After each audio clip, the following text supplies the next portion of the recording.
"You're worthless now, Dad. Time to step aside." His voice cut through the music like a knife. Glasses froze midair. A few people laughed, not because it was funny, but because they didn't know where to look. I stared at him, at my own blood, and then at my wife, who didn't say a word. She just nodded.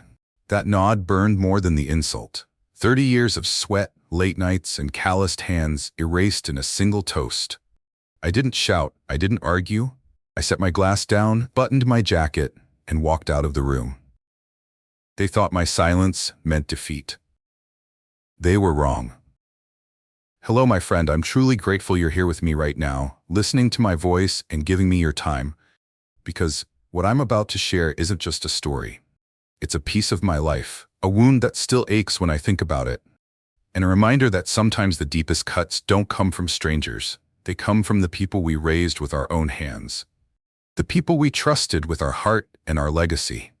And if you've ever been told you were too old, too weak, or no longer needed, then you'll understand exactly what I felt that night, standing in that room full of laughter that didn't include me anymore.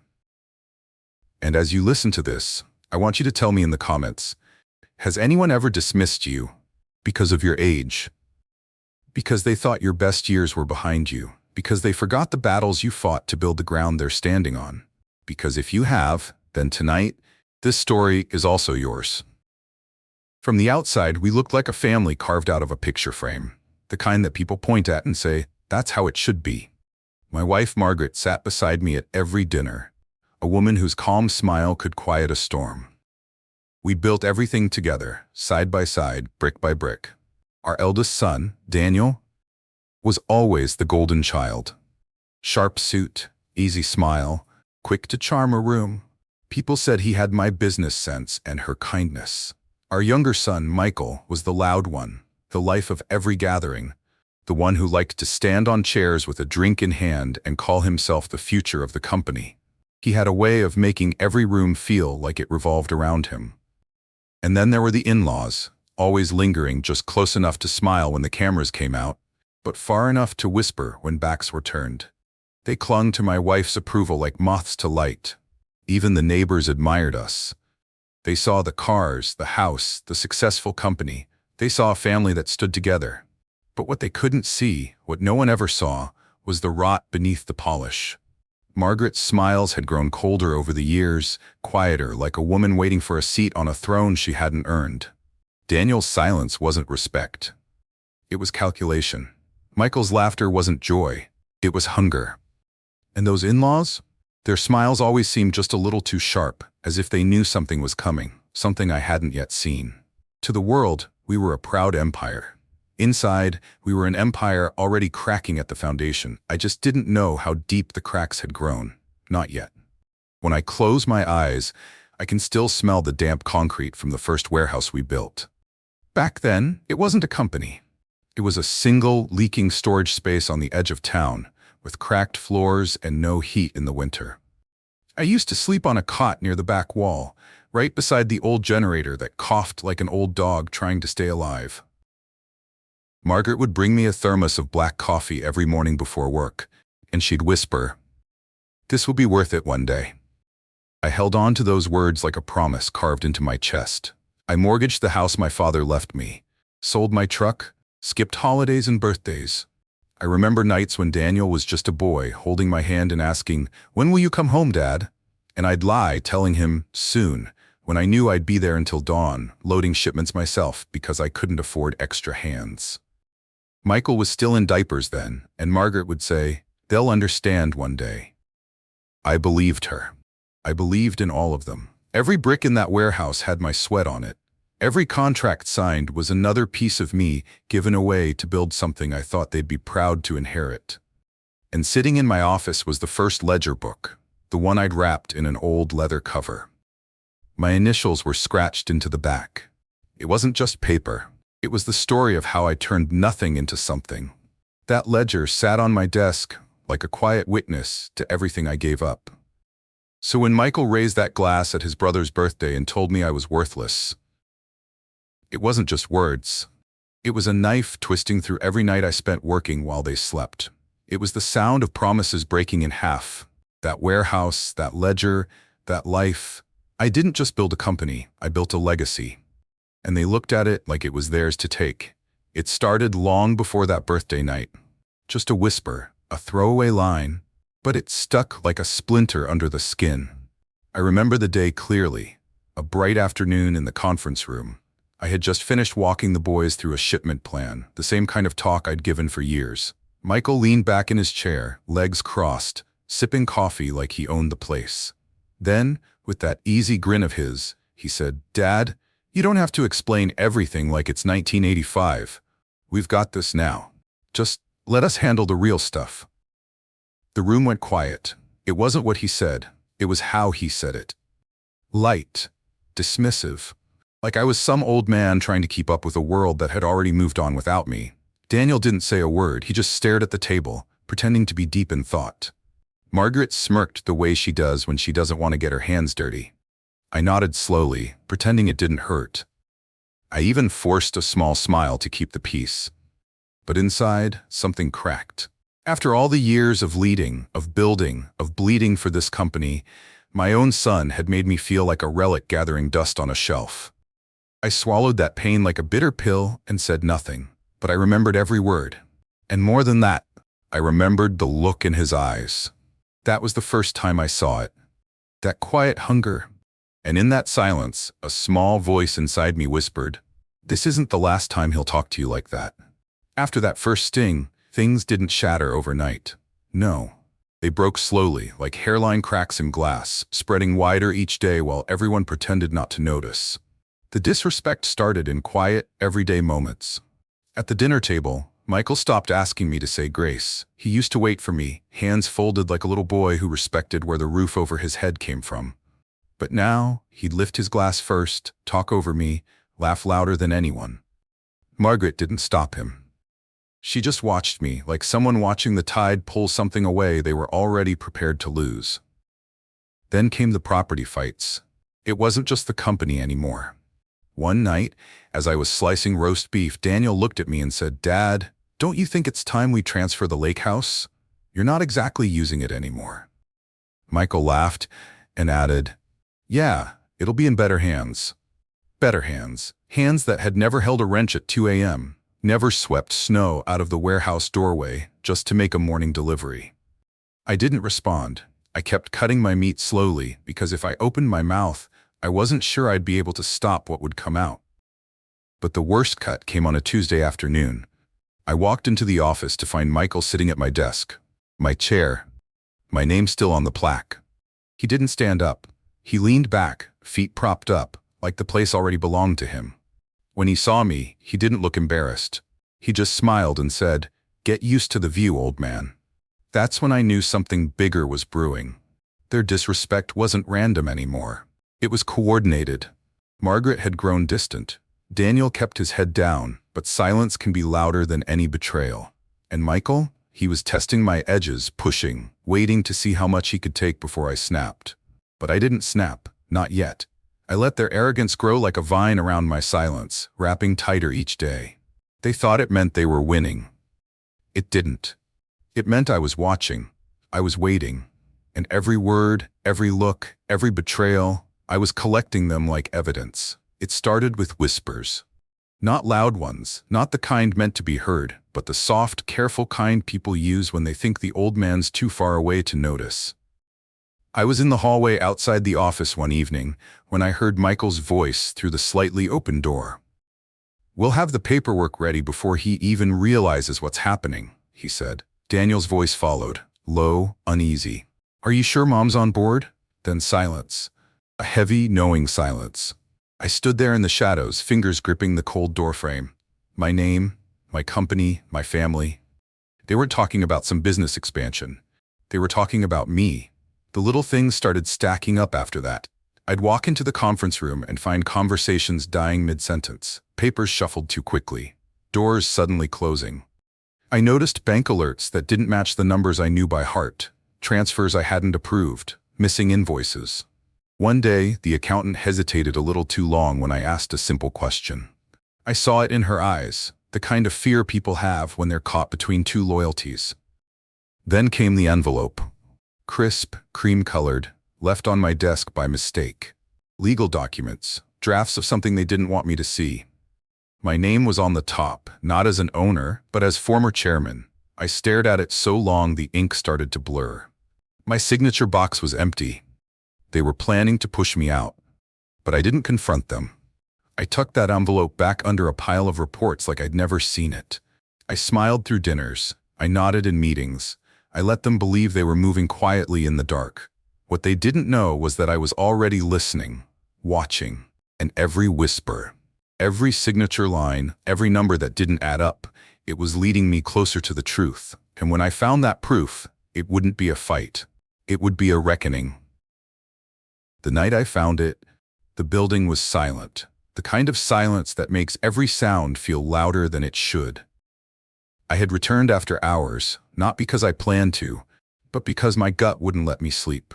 Something was moving beneath the surface, and I needed to see it with my own eyes.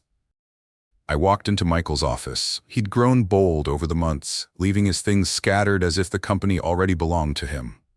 On his desk sat a leather folder, not locked, just carelessly half open. Inside were the papers, real ones, board resolutions, transfer agreements, appointment letters.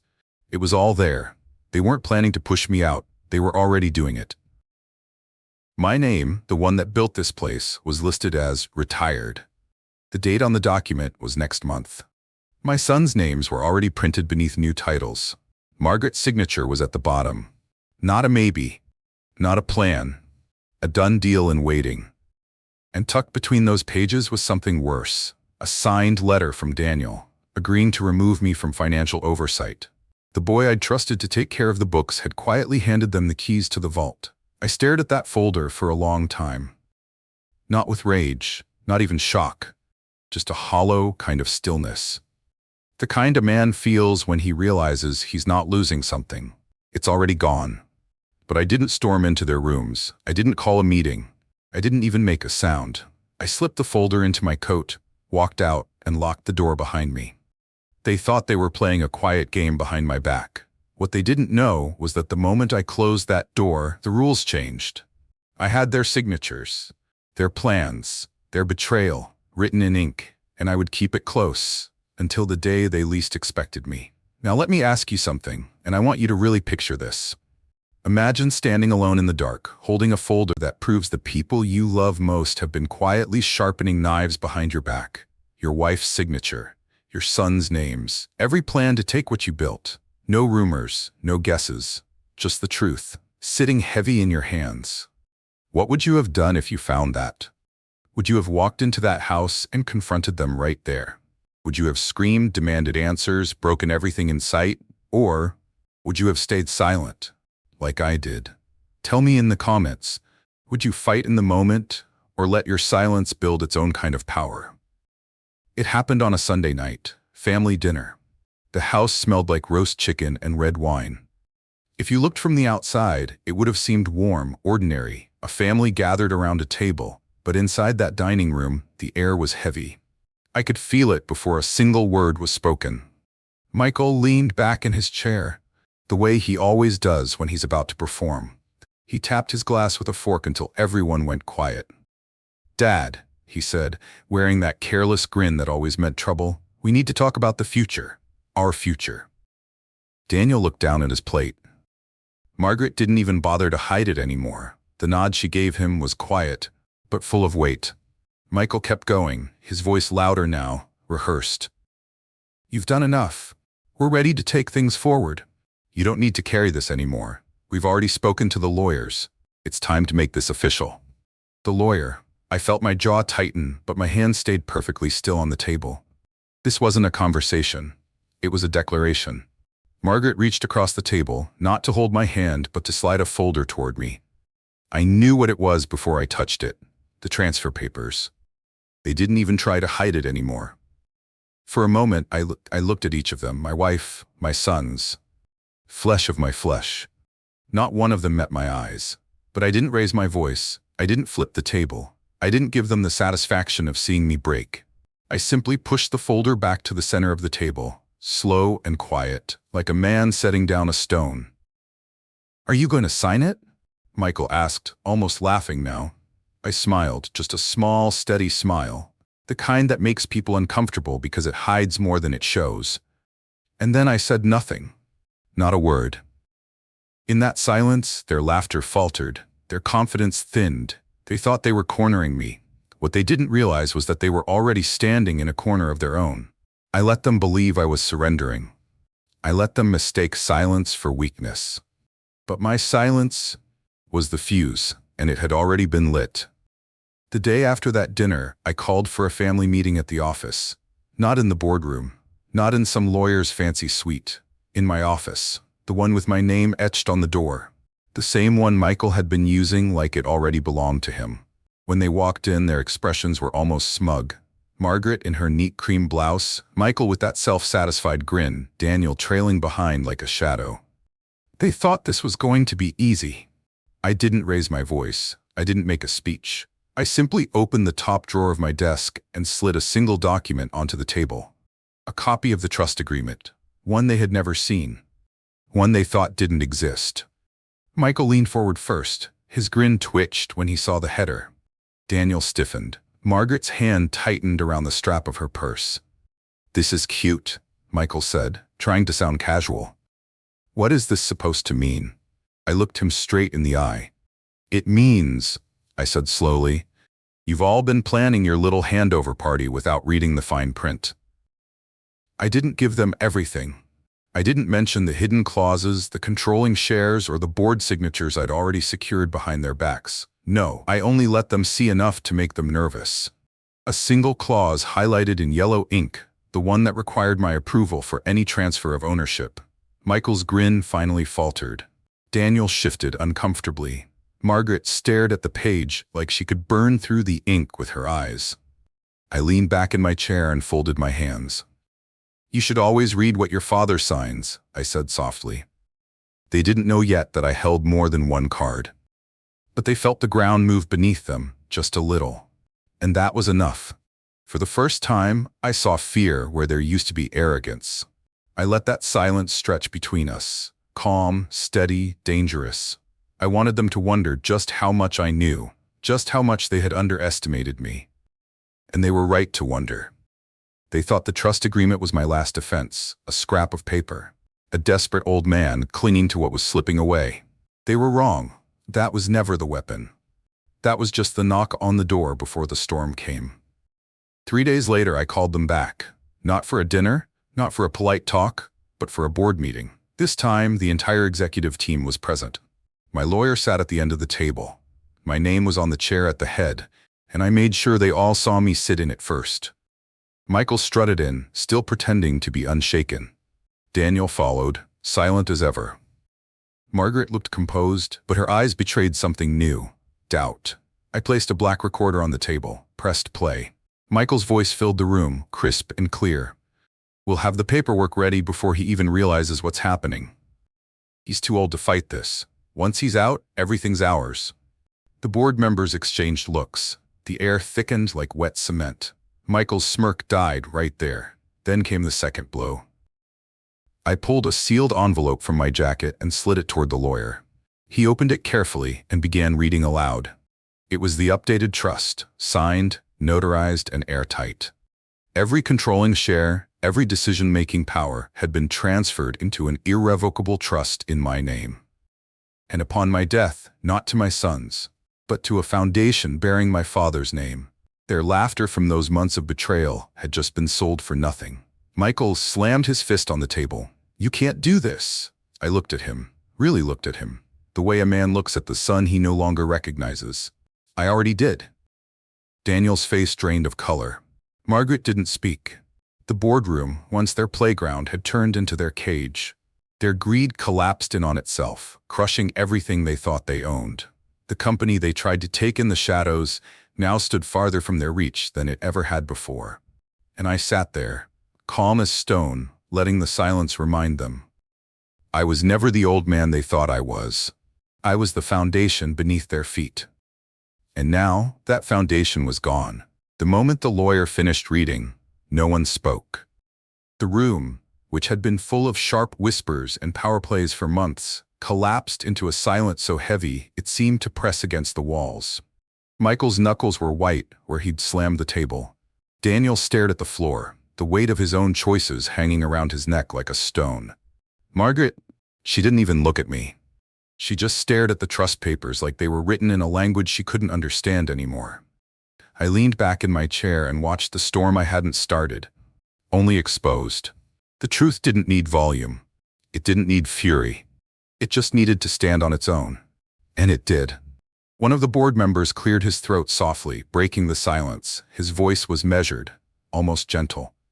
The matter is legally settled. The trust is valid. The company remains under Mr. Lawson's control.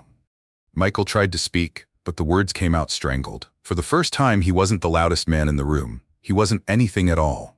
Daniel's lips trembled as if he wanted to apologize, but shame is a language that catches in the throat. Margaret reached out a hand across the table, not to me, but toward the papers, like she could somehow undo ink with regret. But the thing about betrayal is once it's done, it doesn't wash off. It stays. It stains. I didn't yell. I didn't gloat. I didn't need to. All I said was, I built this company with my hands. I will decide how it ends, not those who tried to steal it. No one dared to argue. No one even breathed too loud. Order returned to that room, not with threats, not with power plays, but with the truth finally laid bare. In that silence, they didn't just lose control of a company. They lost the illusion that they ever truly held it. And for the first time, they understood what respect feels like when it can't be taken, only earned. When the last line of that trust agreement echoed through the boardroom, it was as if the air itself stopped moving. The same room that had once been filled with their voices, their laughter, their plans to erase me, was now silent, hollow and cold. Michael's jaw hung open, his face drained of the confidence he'd carried like armor. Daniel's hands trembled in his lap, his eyes fixed on the polished wood of the table, like he couldn't bear to meet mine. Margaret, she didn't even try to speak. Her mouth was slightly open, her breath caught somewhere between shock and shame. The lawyer folded the papers slowly, carefully, like the moment deserved precision. The board members sat still, unsure if they should speak or simply bear witness. I didn't have to raise my voice. I didn't have to pound my fist. The truth did all the work for me. Michael's chair scraped against the floor as he finally sat back down, the fight in him gone. Daniel looked smaller than I'd ever seen him, not the ambitious man he pretended to be, but a boy who'd chosen the wrong side. Margaret's eyes flickered between me and the door like she was looking for a way out, but there wasn't one anymore.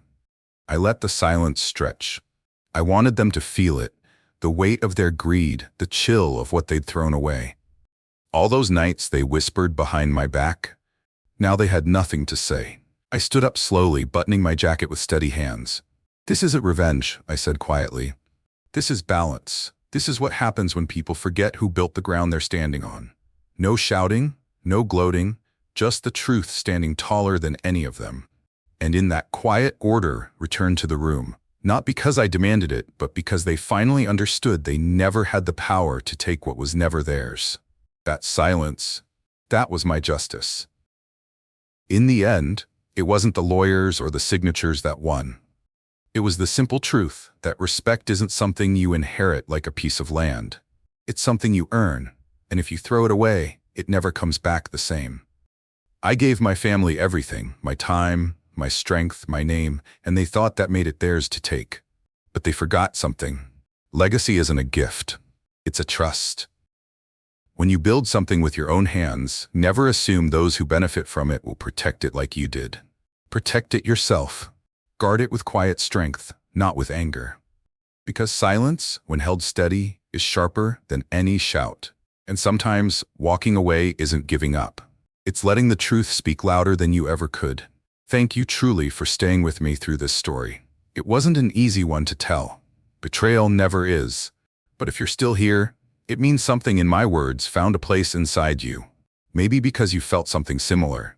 Or maybe because you understand how heavy it is to be dismissed after giving everything you had. I want to hear from you. Tell me in the comments, what would you have done if the people you trusted most tried to take everything you built? Would you have confronted them head-on, or waited for the right moment to let the truth speak for itself? Your stories matter.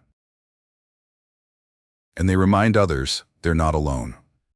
If this story touched you, I hope you'll share it.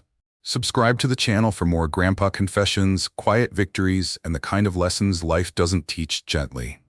And if you've ever been underestimated, I hope this reminds you. Strength doesn't have to shout. It just has to stand its ground. Stay strong, stay wise, stay blessed.